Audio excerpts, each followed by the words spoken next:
Hello guys, welcome to San Juan. Slow motion guys.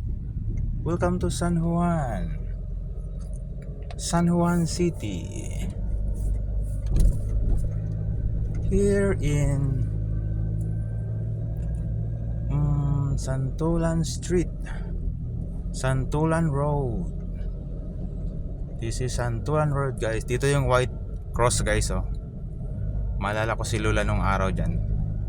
Diyan yung ano ng mga bata guys, yung mga bata na ano, yung mga walang magulang na bata, yung mga ampunan ng mga bata dyan eh. Naalala ko si Lola noon. Every week kami nagbibigay ng ano, bibigay siya ng lugaw, arroz caldo para sa mga bata. Oh guys. Tapos dito pala yung gym ng ano guys, yung Phil Oil Arena dito sa San Juan City. Dito guys sa may right side, yung may Motolite na yan. Diyan ang entrance guys, pasok lang kayo dyan guys. Ito, di ba kasi tapos itong mga building na ito. Yan guys, dyan sa may right side na yan. Tandaan nyo lang yun. Dito yung malapit sa may McDo at saka Jollibee. Dyan guys oh.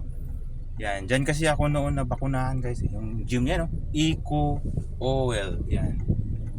Kasi nung araw guys, ito fire station to ng San Juan nung araw. Ngayon until now ginagawa pa rin guys oh. Pero malapit na matapos yan. Yan guys, dito yan sa may ano guys, Santolan Road.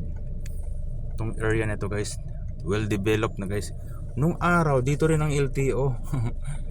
Until natapos yung contract, lumipat na naman sa ibang lugar. Alright guys, thank you for watching here in Santolan Road, San Juan City, Metro Manila, Philippines. Bye, thank you for watching.